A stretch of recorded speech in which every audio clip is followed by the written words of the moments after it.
Praise the lord, హల్లెలూయా. దేవుని నామనందరికీ మన వందనాలండి. ఈరోజు మనం దేవుని వాక్యాన్ని వివరించుకుందాం.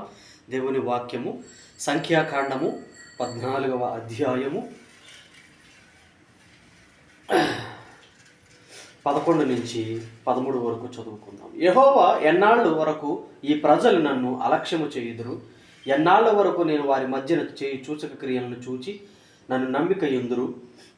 నేను వారికి స్వాస్థ్యం ఇయ్యక తెగులు చేత వారిని హతము చేసి ఈ జనముల కంటే మహాబలము గల గొప్ప జనమును నీ వలన పుట్టించదనని మోషేతో చెప్పగా, మోషే యెహోవాతో ఇట్లనెను, అలాగైతే ఐగుప్తీయులు దాన్ని గూర్చి నిందురు. నీవు నీ బలము చేత నీ జనమును ఐగుప్తులను రప్పించుతావు కదా, మీరు ఈ దేశ నివాసులు ఈ సంగతి చెప్పి ఉందురు. దేవునికి స్తోత్రం కలుగును గాక. ఇక్కడ యెహోవా దేవుడు మోషేతో మాట్లాడుతూ ఉన్నాడు. ఏమని మాట్లాడుతూ ఉన్నాడు అంటే, నేను ఎన్ని కార్యాలు చేసినా సరే, నేను ఎంత వారికి నేను సహాయం చేసినా సరే కానీ వారు నన్ను నిర్లక్ష్యము చేస్తున్నారే కానీ నన్ను, నా మాటలను, నా వాక్యమును వారు లక్ష్య పెట్టడం లేదని తెలియజేస్తున్నాడు. అయితే ఇక్కడ మోషేతో మాట్లాడుతూ ఉన్నప్పుడు ఏమన్నాడంటే, యెహోవా ఎన్నాళ్ళ వరకు ఈ ప్రజలు నన్ను అలక్ష్యము చేయుదురు? యెహోవా మాట్లాడుతున్నాడు ఏమని, ఎన్నాళ్ళ వరకు వీళ్ళు అలక్ష్యము చేస్తారు? వారు అడిగిన ప్రతిదీ నేను ఇస్తూ ఉన్నాను, వారు అడిగిన ప్రతి కార్యమును నేను చేస్తూ ఉన్నాను, అయినను సరే కానీ వారు నన్ను ఎన్నాళ్ళు అలక్ష్యము చేయుదురు? ఎన్నాళ్ళ వరకు నేను వారి మధ్యన చేసిన సూచక క్రియలన్నింటినీ చూచి నన్ను నమ్మకయుందురు? నేను వారు ఎదుటి వ్యక్తులతో చెప్పుకోలేనటువంటి కార్యములను కూడా నేను వారి హృదయములను చూచి నేను చేసిన సూచక క్రియలన్నింటినీ, వాటి కార్యాలను మరచిపోయి వారు నన్ను ఎందుకు నిర్లక్ష్యము చేస్తూ ఉన్నారు? అందుకని దేవునికి కోపం వచ్చి, నేను యెహోవా వారికి స్వాస్థ్యమియక హతము చేసి ఈ జనము కంటే మహాబలము గల గొప్ప జనమును నీ వలన పుట్టించదని మోషేతో చెప్పును. అయితే ఇక్కడ ఐగుప్తు దేశం నుంచి ఇశ్రాయేలీయులను తీసుకొచ్చినప్పుడు దేవుడు పాలుకాలు తేనెల కలిగినటువంటి దేశములకు చేర్చు వరకు బాధ్యతను మోషేకు అప్పగించాడు. అయితే అక్కడ మోషే ఎప్పుడైతే అప్పగించాడో మోషేతోటి ఇలా అంటున్నాడు, ఈ జనము మీద నాకు ఇవి చేస్తున్నటువంటి ప్రక్రియలను చూచి కూడా వారు నన్ను నమ్మకయుందురు కనుక వారిని నేను హతము చేసి తిరిగి మరలా వారికంటే గొప్ప జనాన్ని, వారికంటే ఎక్కువ బలము కలిగినటువంటి జనాన్ని నీ ద్వారా నేను కలిగించదునని చెప్పాడు. అయితే దానికి సమాధానముగా మోషే ప్రవక్త ఏమన్నాడు తెలుసా అండి, నీవు నిజముగా అదే పని చేస్తే గనక, దేవా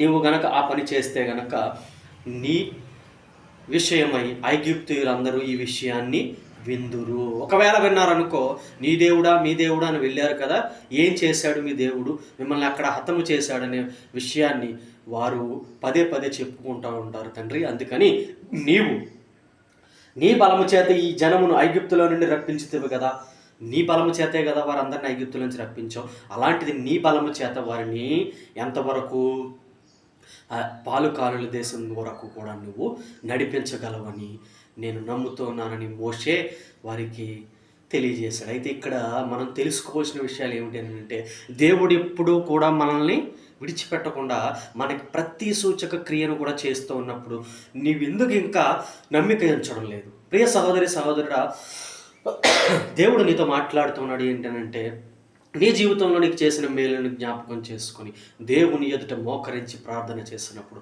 దేవుడు నీ వాక్యాన్ని, నీ మాటను, నీ ప్రార్థనను ఆలకించి, ప్రియ సహోదరి సహోదరుడు, ఇక్కడ దేవుడు ఇంకా ఏం చెప్తున్నాడు అంటే, వారికి నేను చేసిన సూచక క్రియలు అంటే అర్థం ఏంటండి?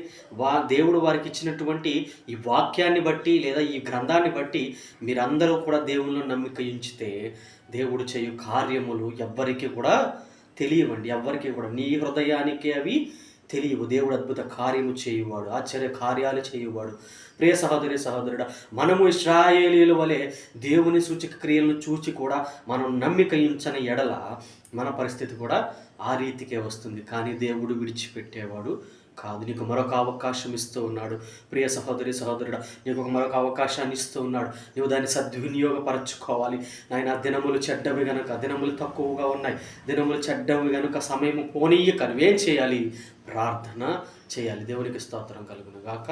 దేవుడి కొద్ది మాటలు మన వెనుకడిలో దీవించి ఆశీర్వదించును గాక. Praise the lord. మీ బ్రదర్ శామ్యూల్ తేజ్.